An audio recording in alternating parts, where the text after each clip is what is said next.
Los saludamos con mucho cariño, les habla Arcadio Sierra Díaz.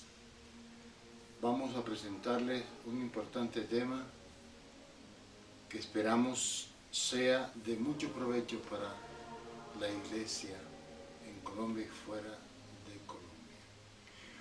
Uno de los temas de mayor énfasis en mi ministerio pedagógico es el de la santificación y preparación del creyente a fin de encarar nuestro inminente encuentro con nuestro Salvador, Señor y Redentor, el Señor Jesucristo. Hoy les quiero compartir el interesante aspecto de la encarnación del Verbo en lo concerniente a la kenosis de Cristo, pero relacionándolo con nuestra propia kenosis. Dios desde toda la eternidad es el Dios de gloria y majestad, infinito en perfección, infinito en sabiduría e infinito en poder. Pero sobre todo Dios es amor en su integridad. Y desde toda la eternidad Dios quiere compartir ese gran amor con una familia. Ese es su propósito principal. Y para ello fue necesario que una serie de hechos portentosos de parte de Dios. Entonces Dios, para lograrlo, se dispuso crear el universo y crearlo a fin de que hubiese condiciones de vida en algún punto determinado de la creación, a fin de crear al hombre, que el hombre pudiera vivir allí y luego redimir al hombre caído, lo que exigió lógicamente la encarnación del Verbo, pagar un precio por esa redención. Recordemos que toda redención exige un precio, pero la obra de redención, la que exigió un alto costo y humillación de parte de Dios, exige un arduo trabajo de santificación y edificación en la que el hombre está llamado a participar. Y para ello es necesario que también los hijos de Dios paguen determinado precio, no para redimir, claro, sino para edificar. Después de la redención viene la edificación y ahí participamos nosotros. Para ello es necesario que los hijos de Dios tomemos la misma actitud y decisión que asumió el Verbo de Dios para su encarnación. Cristo ya efectuó su obra redentora y ahora necesita que nosotros voluntariamente cooperemos con Él en su obra santificadora.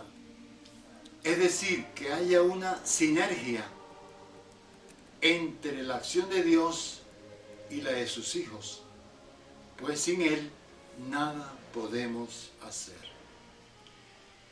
Leamos Filipenses, la carta de Pablo a los Filipenses en el capítulo 2, los primeros 4 versículos. Dice la palabra: por tanto, si hay alguna consolación en Cristo, si algún consuelo de amor, si alguna comunión del Espíritu, si algún afecto entrañable, si alguna misericordia, completad mi gozo, dice el apóstol Pablo, sintiendo lo mismo, teniendo el mismo amor, unánimes, sintiendo una misma cosa. Esto significa despojarnos de la individualidad y egoísmo. Nada hagáis por contienda, dice en el versículo 3, o por vanagloria, antes bien con humildad, estimando cada uno de los demás como superiores a él mismo, no mirando cada uno por lo suyo propio, sino cada cual también por lo de los otros.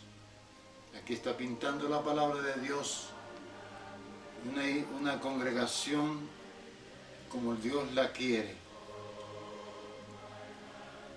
Desde su decisión de aceptar la encarnación y ya en el curso de su vida humana y de su ministerio terrenal, Jesús mostró el buen ejemplo del discipulado, conforme los anteriores parámetros de humildad, de sometimiento, de unidad con el Padre, de obediencia.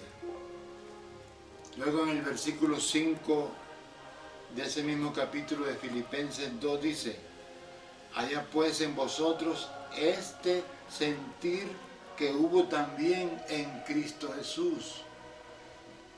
La intención de Dios es invitarnos a conocer el giro trascendental que el eterno Verbo de Dios experimentó en su divina persona y mostrarnos que es necesario que tomemos la misma actitud de Cristo. Nosotros ahora tenemos un compromiso y una gran responsabilidad. Y de nuestra conducta ahora, sea buena o sea mala, hemos de rendir cuentas ante el tribunal de Cristo. Nuestro encuentro con el Señor en su segunda venida, la forma en que el Señor me vaya a recibir, mi respuesta ante el tribunal de Cristo, todo eso depende de mí ahora, de cuál es mi respuesta ante los requerimientos de mi Redentor. Veamos pues cuál fue ese sentir del Señor. Y para ello pues leamos los versículos 6 y 7. Dice, el cual, o sea, el Verbo de Dios, siendo en forma de Dios, no estimó el ser igual a Dios como cosa a que aferrarse, sino que se despojó a sí mismo, tomando forma de siervo, hecho semejante a los hombres. El Verbo de Dios no se aferró inclusive a algo que era suyo por toda la eternidad, pero en realidad no se aferró a qué, se despojó de qué. Repito, Cristo mostró verdadera humildad cuando renunció a sus legítimos derechos y privilegios como Dios a fin de hacerse hombre. Y ya como hombre, el Señor derramó su vida a fin de tomar sobre sí el castigo que nosotros merecíamos. Ese es el mismo sentir que debe haber en nosotros. Renunciar a nuestros propios intereses personales es esencial para todas nuestras relaciones con Dios y con los hombres.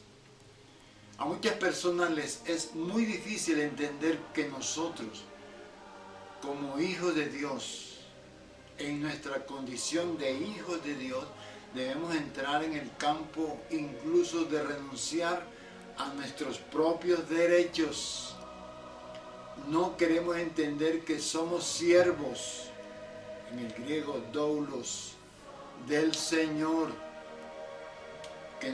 que no nos pertenecemos a nosotros mismos.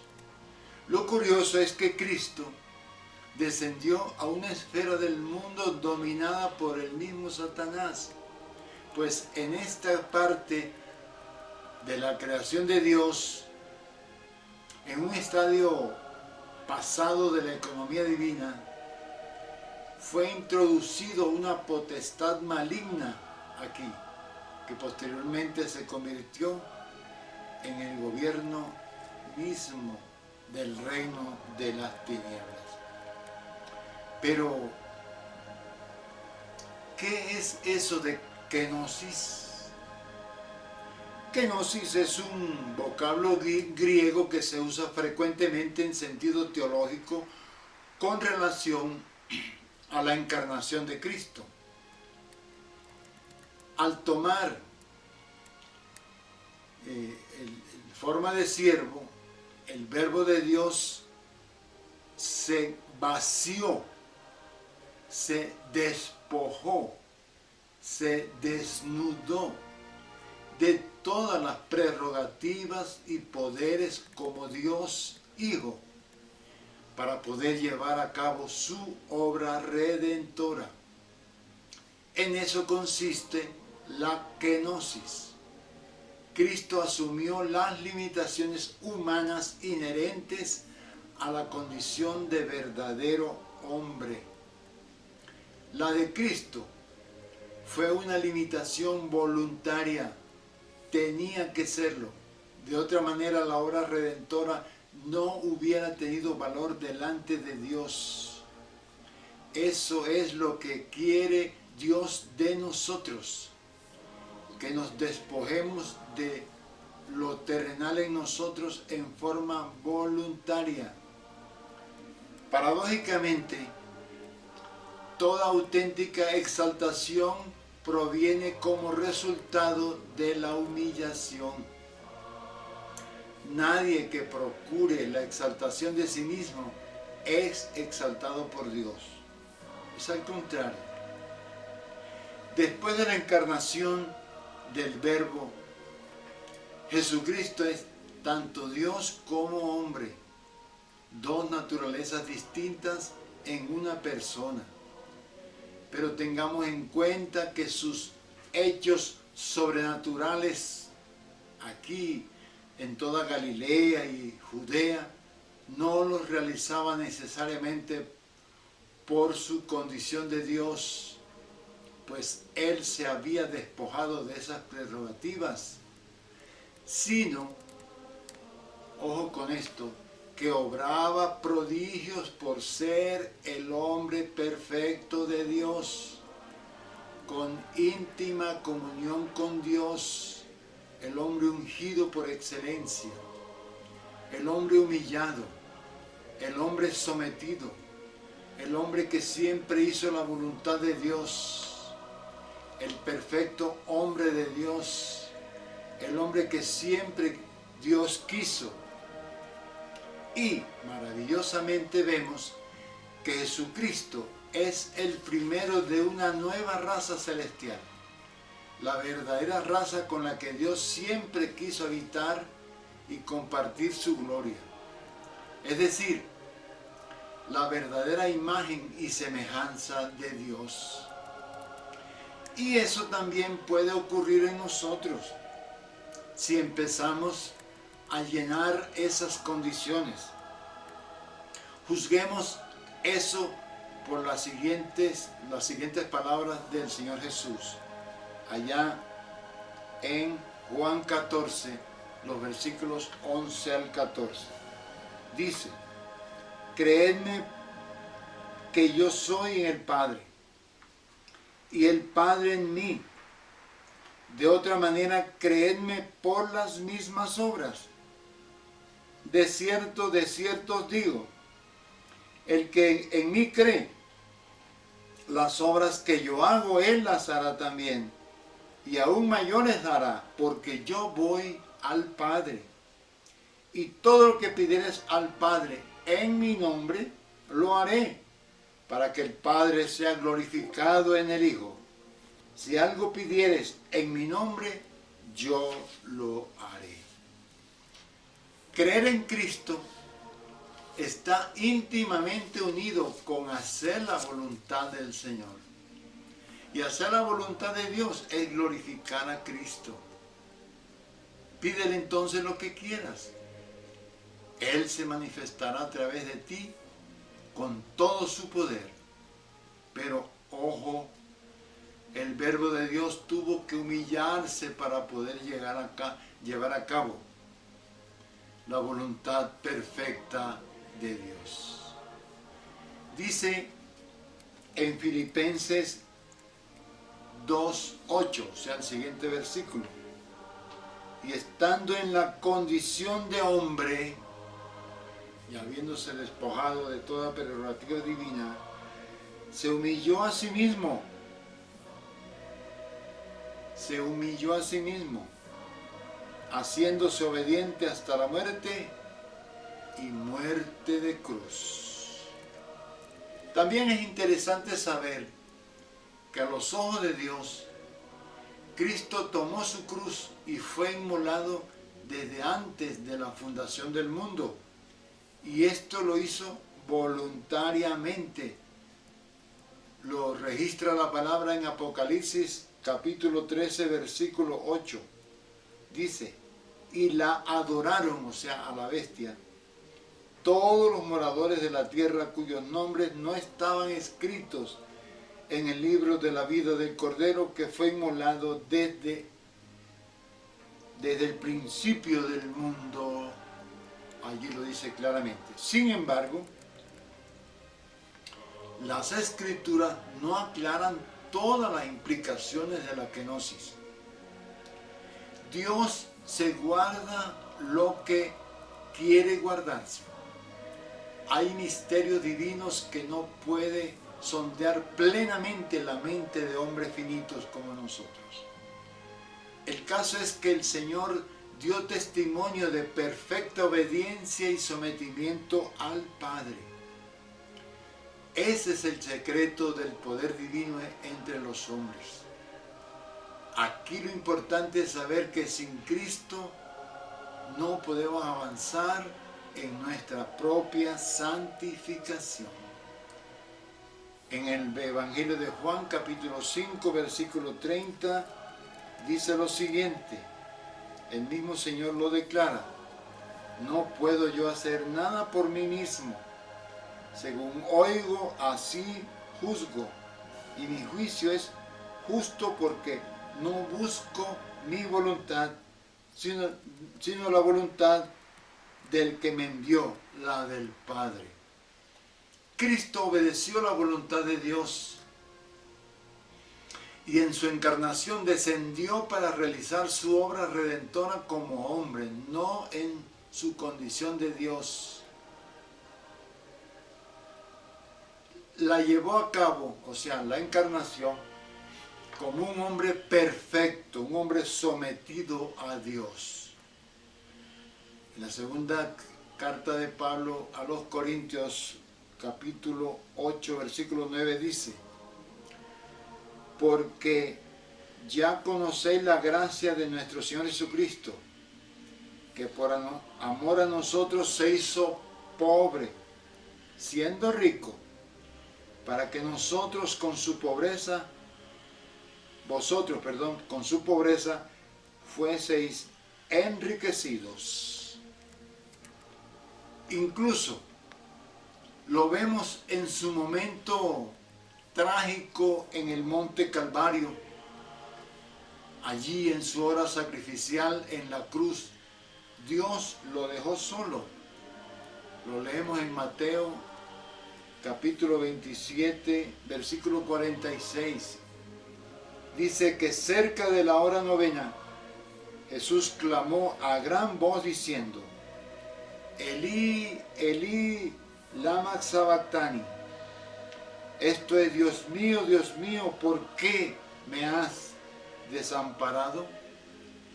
Cristo se sometió a las limitaciones humanas.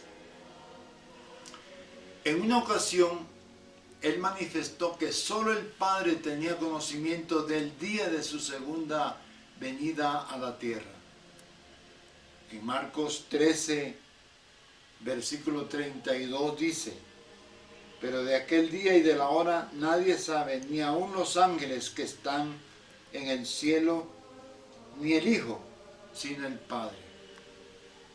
Eso es importante saberlo. En Juan capítulo 17, versículo 4 dice: Padre, yo te he glorificado en la tierra, he acabado la obra que me diste que hiciese. Cuando niño, en el templo de Jerusalén también encontramos algo importante. Allá en el Evangelio de Lucas, capítulo 2, versículo 46, dice: y aconteció que 3 días después, lo habían declarado como perdido, pero dice que 3 días después, están buscando, le hallaron en el templo, sentado en medio de los doctores de la ley, oyéndoles y preguntándoles. El Señor Jesús, desde su niñez, sabía de la obra que le había encomendado el Padre. Por eso escuchaba a los doctores de la ley y les preguntaba. Como les dije, Cristo al resucitar dio comienzo a una nueva raza pensada por Dios como una nueva creación, conforme dice en la segunda carta de Corintios 5:17, una nueva creación que emergía sobre la tierra, indispensable para traer de nuevo el reino de Dios y su justicia. Y para ello debemos ser entrenados como discípulos de Cristo. Y ese discipulado tiene un costo. Entonces vamos a hablar un poquito del costo de ese discipulado. Porque al pagar ese costo del discipulado, en nosotros se está operando un vaciamiento, una kenosis parecida a la del Señor Jesucristo. El discípulo no debe estar desarmado espiritualmente. El discípulo debe ser una persona sacrificada. Esto no necesariamente significa que sea martirizado. ¿No? Por ejemplo, el discípulo debe sacrificar el orgullo. Debe llevar el orgullo a la cruz. En un discípulo el orgullo es devastador. Debemos rechazar toda tentación de creernos especiales dentro del cuerpo de Cristo. Debemos rechazar esa loca y sospechosa creencia de que nuestra erudición supera a la de los demás. Es necesario rechazar de un solo tajo la ilusión de que ya hemos logrado mayor madurez espiritual que nuestros hermanos. Debemos dejar de soñar de que hacemos parte de un cuerpo élite en la iglesia. En la iglesia de Jesucristo no hay cuerpos élites. Es absurdo que los hombres se vanaglorien de sí mismos, y mucho menos un hijo de Dios. Cualquiera que envidie a otro, cualquiera que se disponga a crear facciones, a hacerse un nombre en torno de sí mismo, de hacer de sí mismo un pequeño César en el seno de la iglesia, de buscar prosélitos en torno de su propia persona, le está usurpando el señorío a Cristo. Es una situación insultante para el Señor. Indiscutiblemente, solo Cristo es nuestra realidad. Y el señorío de Cristo requiere nuestra obediencia incondicional. Hermanos, recuérdese que siempre que el discipulado tiene un precio y no debemos ignorarlo, y ese precio hay que pagarlo ineludiblemente.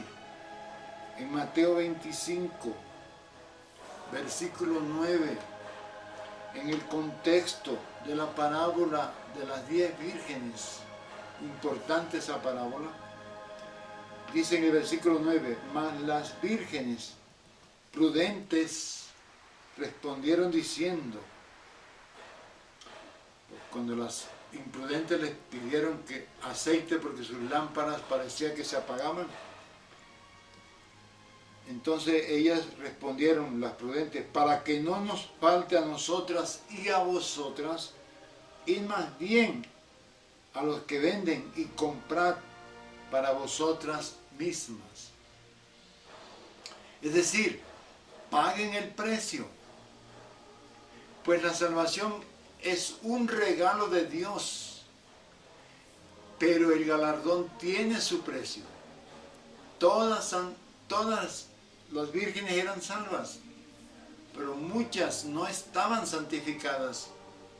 Y dice la palabra en Hebreos, que sin santidad nadie verá al Señor. Pero pagar un precio, muchos se preguntan, ¿pagar un precio luego Cristo no lo pagó todo? Sí, hay que pagar un precio.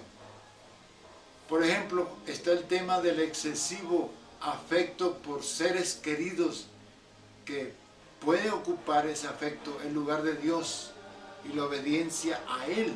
Estamos hablando de creyentes, de hijos de Dios.